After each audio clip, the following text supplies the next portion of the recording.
Before we start, quick promise.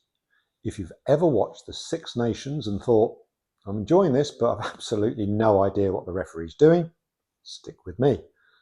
By the end of this, you'll understand the whistle, and you'll also know when not to believe the shouting on the TV by the pundits. Right, let's begin. Picture this. 30-odd elite athletes smashing into each other. The ball disappears. Everyone's yelling. Then I blow the whistle. And you're thinking, well, that looked fine to me. Fair.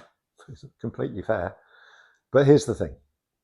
Rugby isn't chaos. It's organised chaos. And my job as referee is to basically traffic control, just with laws instead of road signs.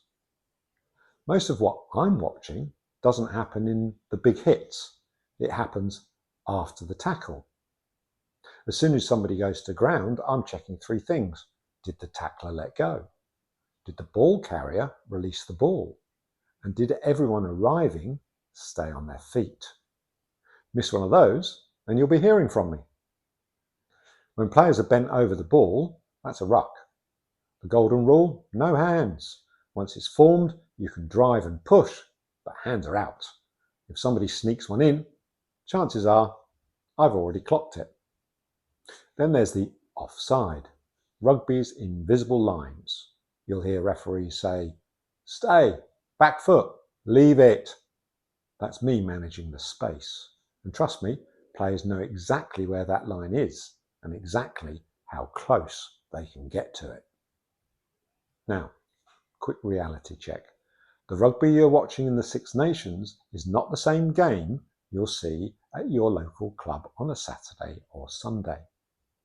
At international level, there's me, 2 assistant referees, the television match official, endless camera angles, slow motion replays, and a panel of pundits with very strong opinions. And here's the important thing. Some of those opinions are frankly wrong. Not because they don't love the game, but because elite rugby is refereed differently. The laws are the same, but the application is faster, tighter, and far more technical.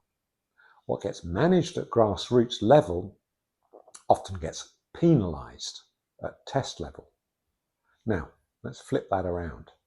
If you're watching your local game at the weekend, most referees are on their own. No assistants, no TMO, no replays, no slow motion.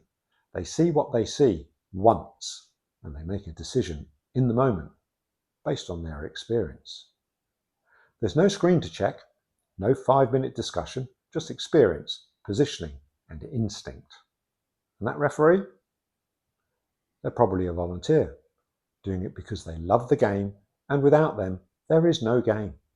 So maybe, just maybe, they deserve a bit of tolerance. And finally, advantage. When you hear me shout advantage, it means somebody's broken the rules. I'm giving the other team a chance to benefit anyway. Think of it as me saying, hold on, this might still work out for you. So, while everyone else is watching the ball, I'm watching behaviour. Who's legal, who's pushing it, and who's about to find out where the line really is. That whistle isn't random. It's not personal. It's there to keep rugby fast, fair, and brilliant at every level in the game. And if you want to understand more of what's really going on, especially doing the Six Nations, that's exactly what we do at Advantage, the Ref Collective.